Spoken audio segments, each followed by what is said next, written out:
اس میں امیر بھی تھے، غریب بھی تھے، اور کیا ہے کہ ادنا بھی تھے، اعلیٰ بھی تھے، اور ماننے والے بھی تھے، منکر بھی تھے، عام بھی تھے، خاص بھی تھے، یعنی اس میں سب کو بلایا جلسہ توحید میں اپنی وحدانیت کا اقرار لینے کے لیے سب کو بلا کے فرمایا الست بربکم، کیا میں تمہارا رب نہیں ہوں؟ تو سب نے عرض کیا باری تعالیٰ بلا کیوں نہیں، تو ہمارا رب ہے، شہیدنا، اور ہم اس پہ گواہی دیتے ہیں، ہم اس پہ گواہی دیتے ہیں کہ تو ہمارا رب ہے۔ یہ جلسہ میلاد تھا، مگر جلسہ توحید میں تو سب کو بلایا تھا نا، لیکن جلسہ میلاد میں صرف خواص کو بلایا تھا۔ جلسہ توحید میں عوام بھی تھے، خواص بھی تھے، لیکن جلسہ میلاد میں صرف خواص کو یعنی انبیاء کو بلایا، یعنی اللہ تعالیٰ نے محبوب کے لیے محبوبوں کو جمع فرمایا، کیونکہ محبوب کی محفل کو محبوب سجاتے ہیں، آتے ہیں وہی جن کو سرکار بلاتے ہیں۔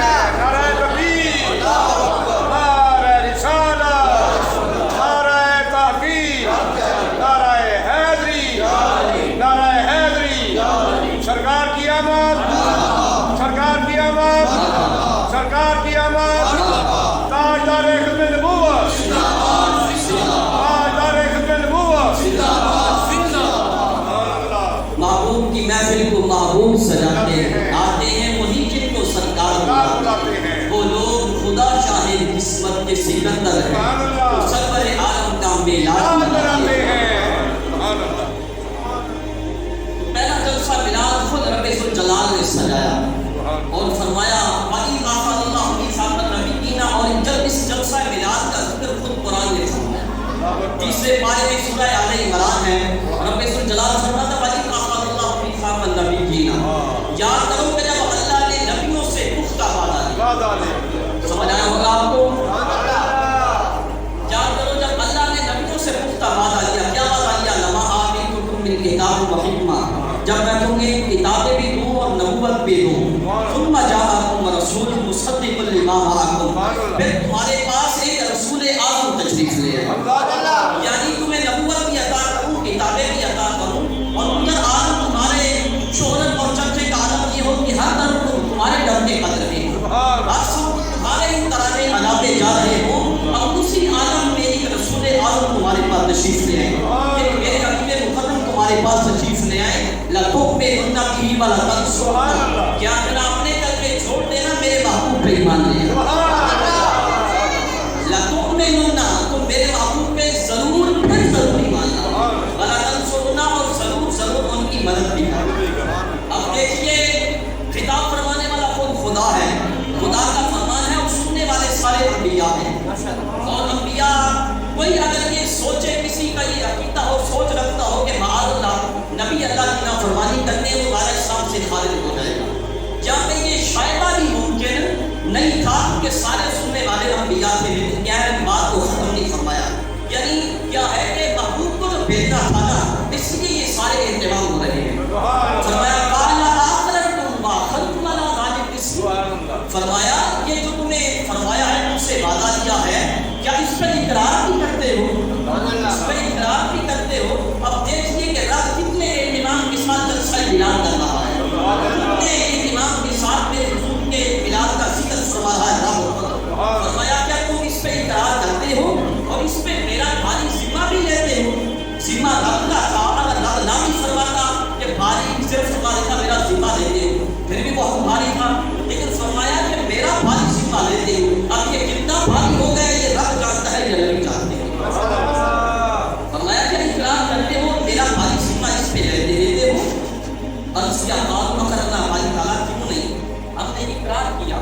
مگر پھر بھی بات کو ختم یہاں نہیں فرمایا، فرمایا قال فاشهدوا، اب یہ جو اقرار کیا ہے اس پہ ایک دوسرے کے گواہ لگ جائیں،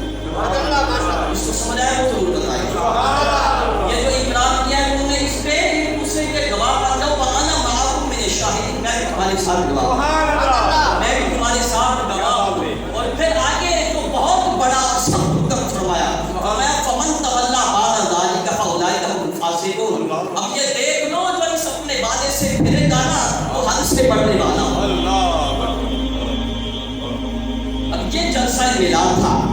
سب سے پہلے جلسہ میرے رب نے خود منعقد فرمایا، جو جلسہ میلاد خود خدا نے فرمایا، منعقد فرمایا، رب وعدے لے رہا ہے، خود رب وعدہ لے رہا ہے، اور ان سے وعدہ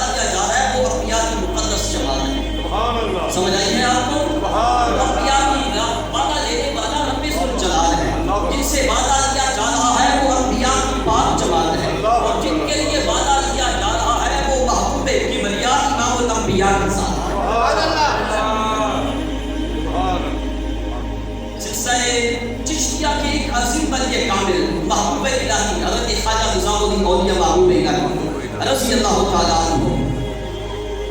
آپ کے محبوب مرید اور محبوب خلیفہ حضرت خواجہ امیر خسرو رضی اللہ تعالیٰ عنہ اسی جلسہ میلاد کا نقشہ کھینچتے ہوئے فرماتے خدا خود میر مجلس سبود اندر لا بقا خسرو، خدا خود میر مجلس سبود اندر لا بقا خسرو، محمد شب محفل بود شب جائے کے من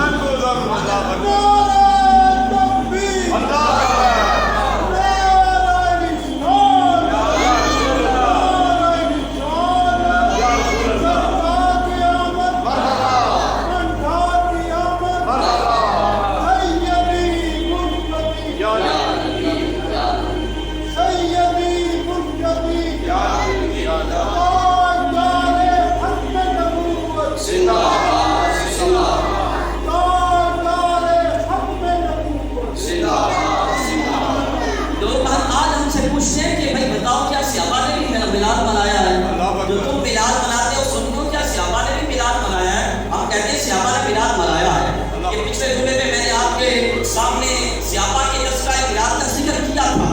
آپ کو سیابہ کے میلاد کے واقعات سنائے تھے، عرض کیے تھے سیابہ نے میلاد منایا ہے، لیکن تم بات کرتے ہو سیابہ کے دور کی، بات کرتے ہیں اس وقت کی جب کچھ بھی نہیں تھا۔ ہم کہتے ہیں ہمارے حضور کا میلاد اس وقت بھی تھا جب عالم کائنات میں کچھ بھی نہیں تھا، جب عالم